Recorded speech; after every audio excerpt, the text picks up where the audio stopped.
journaliste, je vais parler d'actualité.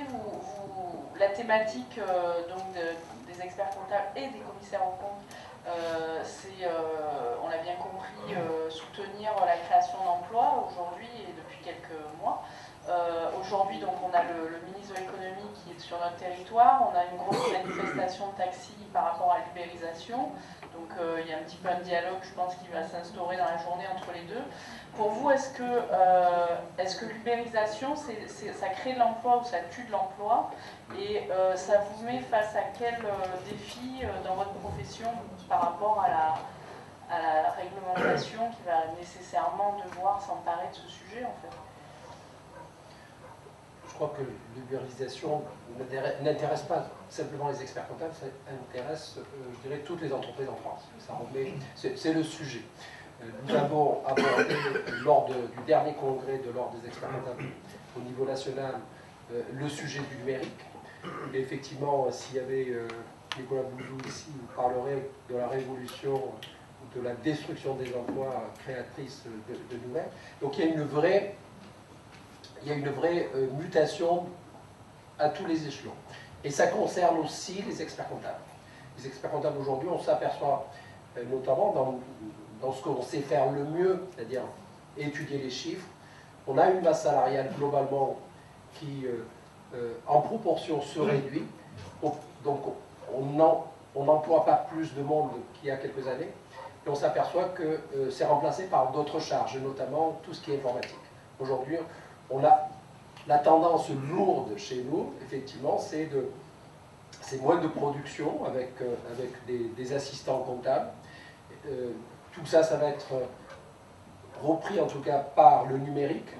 Donc il y a beaucoup mais ça concerne toutes les entreprises, beaucoup d'automatisation, y compris dans nos propres écritures.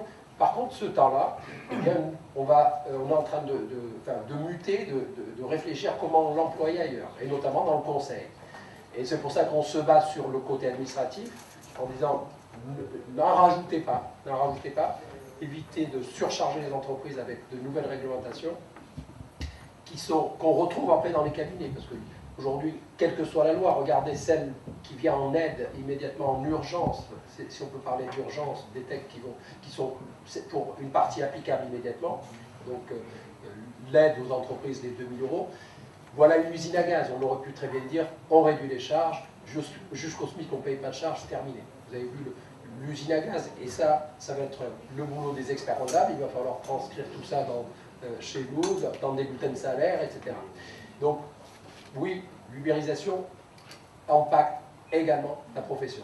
C'est pour ça qu'on se modernise, qu'on s'adapte à un nouveau marché, tout simplement, et à une nouvelle façon de travailler.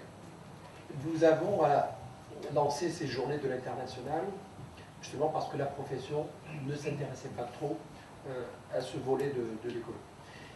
Nous avons une vraie plateforme avec des outils, d'abord dans les cabinets pour diagnostiquer les entreprises qui sont en capacité d'aller à l'international, parce que pas tout le monde peut y aller, même si la TPE, compte tenu de son marché ou de ses produits, peut y aller aussi.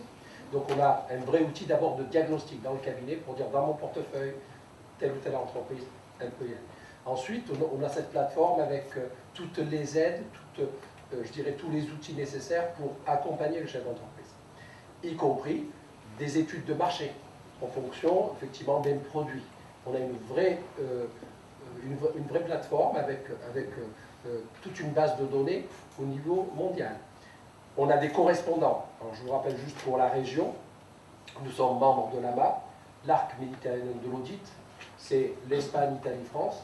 Et là, on a des correspondants, experts comptables, commissaires aux comptes. Nous sommes membres également fondateurs de Finance Conseil Méditerranée, avec toute la partie Maghreb. Nous sommes membres de la FIDEF, la Fédération des experts comptables francophones. Là aussi, si demain vous dites dans tel ou tel pays africain, j'ai besoin d'être accompagné par quelqu'un que vous connaissez, c'est-à-dire qui connaît le métier, qui connaît votre déontologie, qui respecte votre éthique, bien on est capable de vous mettre en rapport avec des professionnels locaux. Même en matière de RH, parce que nous, notre problématique dans notre structure, c'est réellement le recrutement. Donc on a fait déjà pas mal de choses avec l'AFPA, d'ailleurs je vous en remercie ici.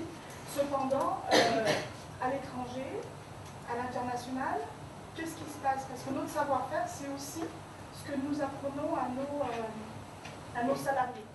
Je pense que l'acteur qui connaît le fonctionnement dans un pays, un des acteurs, on va dire ça comme ça, l'expert comptable. Posez-lui la question directement à lui, quels sont les acteurs autour de lui qui peuvent vous aider dans la RH? Je le rappelle toujours, c'est le médecin généraliste de l'entreprise. Quand vous avez mal quelque part, vous n'allez pas voir directement le spécialiste. Vous allez voir d'abord votre généraliste en disant j'ai tel ou tel souci. À lui de diagnostiquer et de vous orienter sur le spécialiste. L'expert comptable, il a ce rôle à jouer et il le joue traditionnellement.